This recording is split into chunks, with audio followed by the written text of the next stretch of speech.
At my age, celebrating a birthday is just too much. Should I put a candle on the cake for every year? With that many, I'm not sure I could blow them all out. The woman in front of me glared, her face turning bright red. I wished she could understand my frustration. After all, my arms and legs were broken, and I was in pain all over, yet she just wouldn't let it go. But this ridiculous relationship will finally end. I hope she goes to hell. My name is Harper. I'm a 31-year-old office worker. After graduating from college, I got a job at a local company and met my husband Henry through a colleague. At first, he was just a quiet guy at the bar during our office parties. But after getting his contact from a colleague, he started reaching out, and we began going out for drinks and hanging out. One day, after a few such outings, a blushing Henry confessed his feelings for me. I felt the same way, so I happily accepted. After dating for a few years, he proposed. "My family is very close, and I want to build a warm home with Harper," he told me. Little did I know years later I'd face such a nightmare. Starting next year, I'll be transferred. It's back to my hometown. I heard this from my husband a year after our marriage.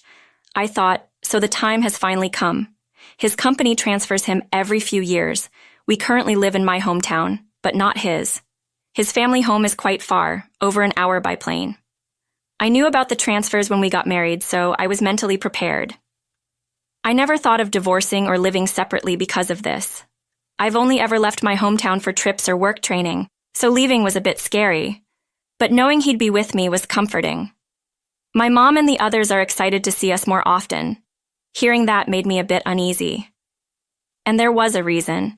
My husband has an older brother, a brother-in-law who got married to his high school classmate, a sister-in-law due to a shotgun wedding when he was 19. Brother-in-law, who had just started working, lived with his in-laws due to financial constraints. Their son, born around that time, is now in middle school.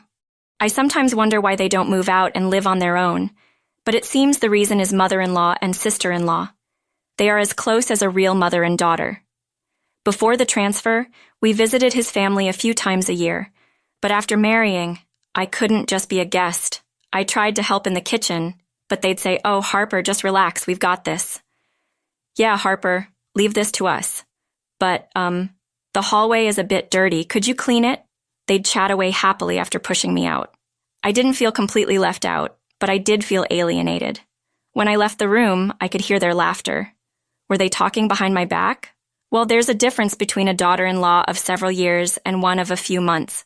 I hoped we'd get along someday, but every visit to my in-laws made me feel isolated. Seeing me with nothing to do, my husband would call out, "Come here, Harper, let's drink together." Mother-in-law and sister-in-law looked at me as if I was slacking off, yet when they spoke, it was with a fake smile. "We're fine over here. What do they want from me?" So every time I visited my in-laws, I felt mentally drained.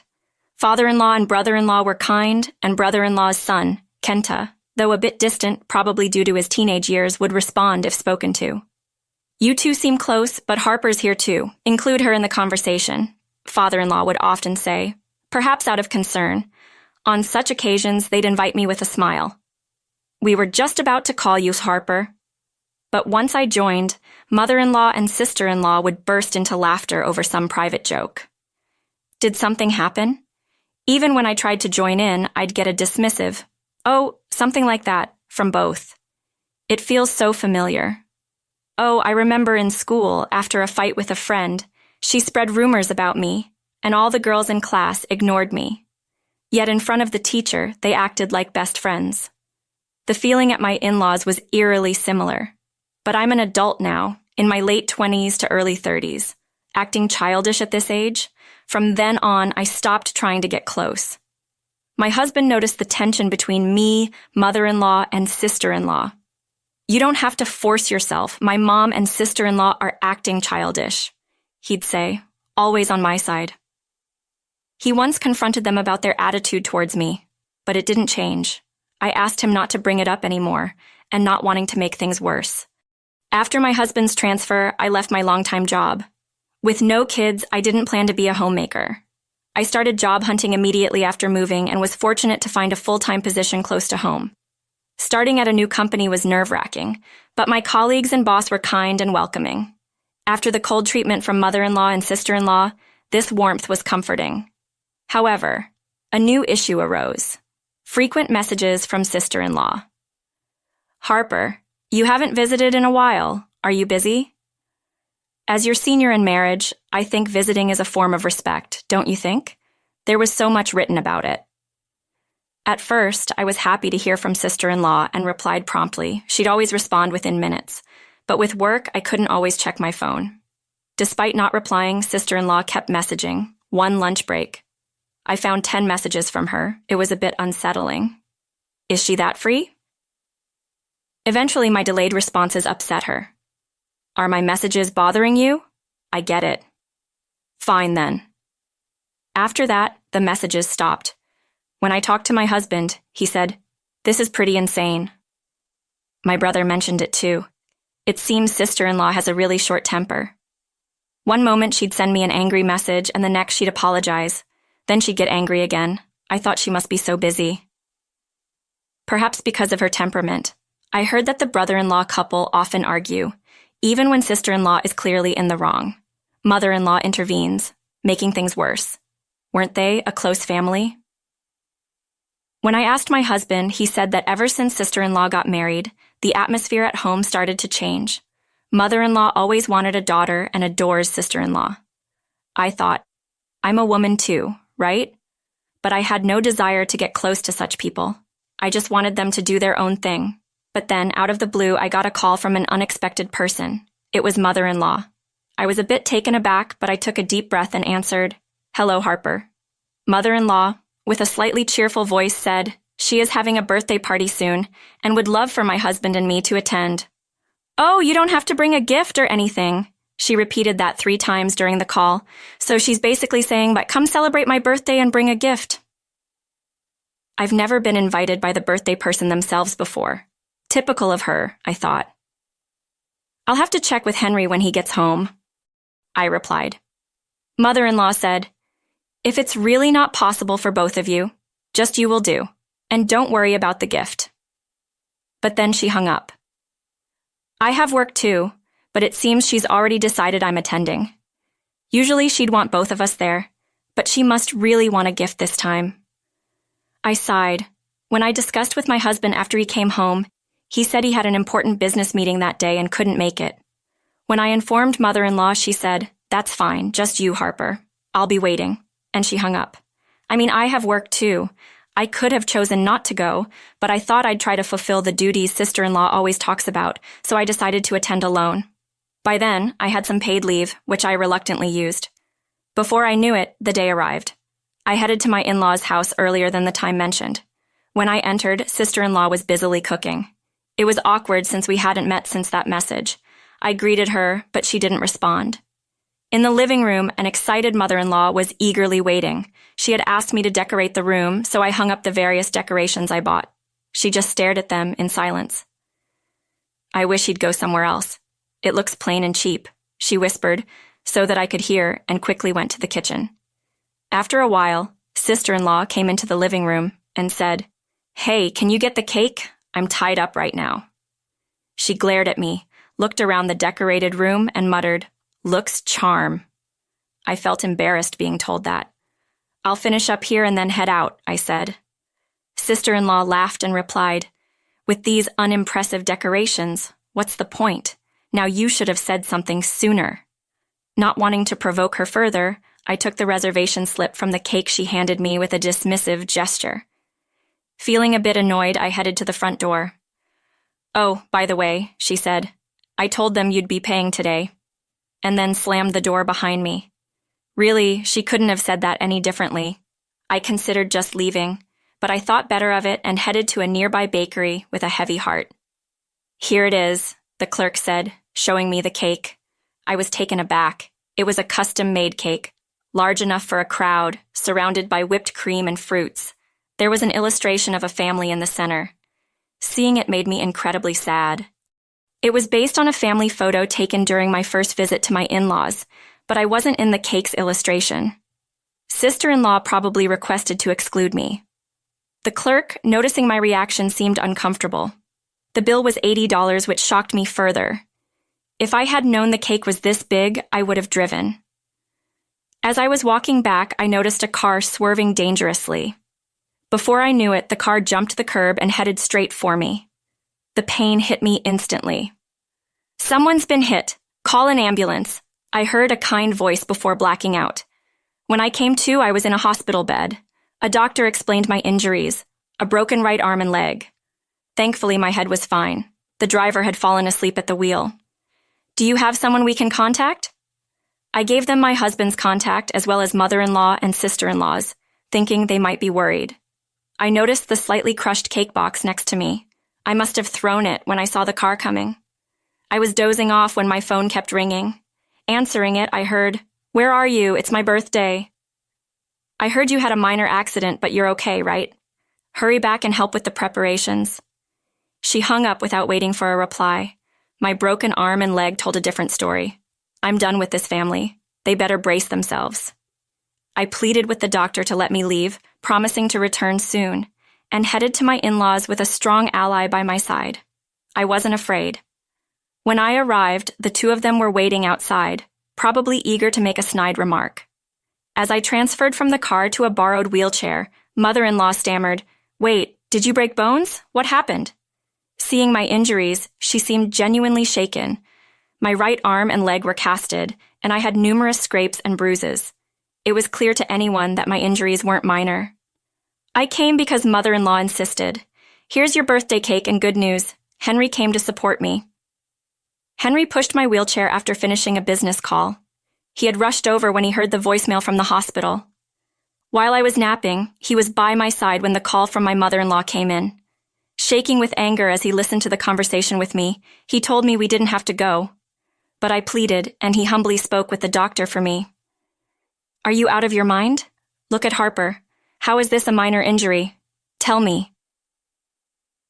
It was the first time I had seen him so furious. My mother-in-law responded, "No, you've got it wrong. I don't like answering calls from unknown numbers. The only reason I picked up the hospital's call was..." She glanced sideways at my sister-in-law. It seemed she hadn't expected my condition to be this severe, and she hadn't anticipated my husband's arrival either. As she was at a loss for words, "Then what's all this commotion about?" came a voice. With that, my father-in-law and others emerged from the house. "What, Harper, you're seriously injured? I heard it was just a scratch from a fall." All eyes turned to my sister-in-law. "Well, anyone can mishear things." She tried to defend herself, but such a transparent lie. Nobody would believe it. My brother-in-law said to her, "What were you thinking? Apologize to Harper." "Why should I apologize? I didn't hit her with my car," she retorted. What a way to dig her own grave. The story about a scratch from a fall was a lie she made up. Let's just move on. "Oh, want to see the cake? It's amazing," I said, and with my husband's help, I took the cake out of its box. Whether it landed just right or was secured really well, it was nothing short of a miracle. I was badly hurt, but the cake was nearly unscathed. Seeing the cake, my father-in-law and the others grew even angrier. "Hey, why isn't Harper in this photo?" Faced with this question, my sister-in-law, who had ordered the cake, desperately said, "Oh my, it must be the bakery's mistake. I'll call and complain." She tried to escape the awkward situation, but I stopped her. "Wait a moment, look at this," I signaled to my husband. In my phone's photo gallery was a picture given to me by a cake shop employee. It was probably the final design of the cake, and there was a big note saying, "At the customer's request, cut out this person." My sister-in-law hadn't noticed, but the cake shop employee told me, "Actually, I went to middle school with her. She used to ostracize me. She's still doing such childish things." She had given me the photo, saying I could use it if I wanted. "Sister-in-law, you're still doing your foolish things, even as an adult." Everyone glared at her, except for my mother-in-law. But she alone said, "Do you enjoy blaming her so much? She said it was a mistake. You're so unpleasant." She glared at me. Everyone wondered what she was talking about. Moreover, she had opened the present I brought while I was away and mocked the scarf inside, saying it was an unattractive color. That's too bad. We put so much thought into it, right, Henry?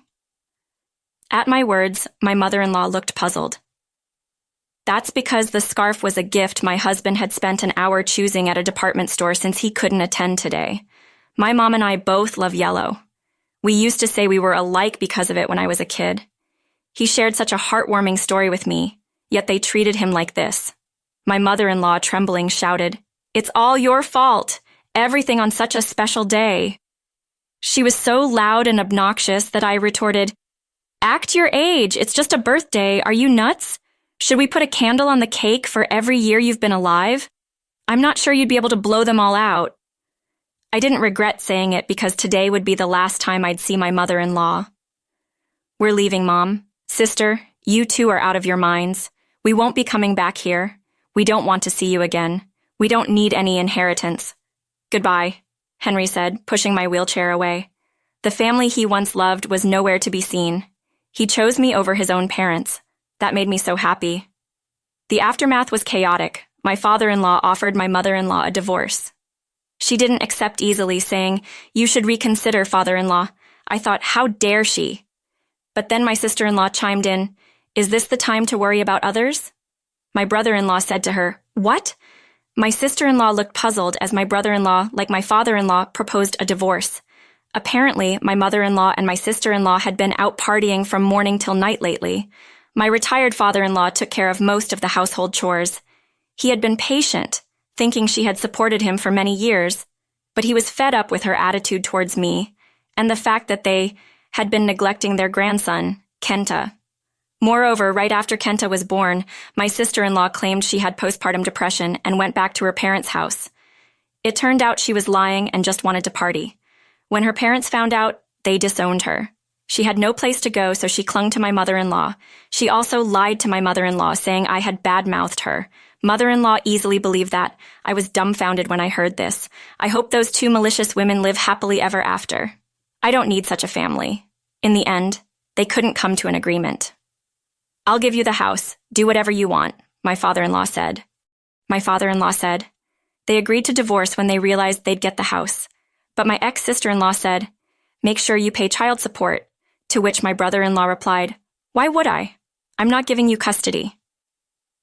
She threatened to sue, but he had no intention of giving up custody, and Kenta said, "I'll obviously go with Dad."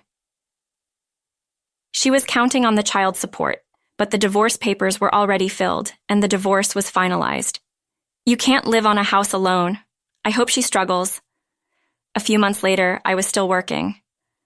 "We have an interview today. Please join me at my company." An employee always attends interviews to provide feedback. "Excuse me." I couldn't hide my shock when I saw the nervous person who walked in for the interview. She was wearing a wrinkled suit and dirty pumps, clearly not dressed appropriately for an interview. To my surprise, it was my former sister-in-law. I almost laughed out loud. She must have been attending countless interviews and had forgotten that I worked here. Her interview responses were terrible, and it was clear she wouldn't be hired even if I didn't say anything. She had no work experience, and when asked about it, she said, "I was taking care of my ex-husband's parents after our divorce." I struggled to hold back my laughter. When my boss asked if I had any questions, I said, "It's wonderful that you're so family-oriented. What would you do if during work hours you got a call from a hospital saying a loved one had an accident and needed you right away?" I looked straight into her eyes as I asked. She avoided my gaze and replied in a soft voice, "Of course, I'd go to the hospital immediately." The interview ended after I thanked her. My boss asked about the intent behind my question. I explained everything, and he was shocked. Unsurprisingly, she wasn't hired. That was the last time I saw my former sister-in-law. Years later, I spoke to someone living near my former in-laws. They said the two women still lived together, but their constant shouting matches could be heard daily, sometimes even requiring police intervention. Apparently, my former sister-in-law could only get part-time jobs and never held on to them for long. They were scraping by on my former mother-in-law's pension. She chose her daughter over her son and husband of many years. I wonder if she ever regretted that decision. It's none of my business now. I still keep in touch with my father-in-law and the rest. We recently went on an overnight trip together. My brother-in-law's son Kenta is starting college in the spring. He's grown up so much, and it makes me realize how fast time flies. The only ones stuck in time are those two women. As I pondered this, my mobile phone rang on my way home from work. "Mom, come home soon." It was a call from my beloved daughter, who my husband, Henry, and I were blessed with. After everything, I couldn't help but smile. "I'll be home soon," I replied, and hurried home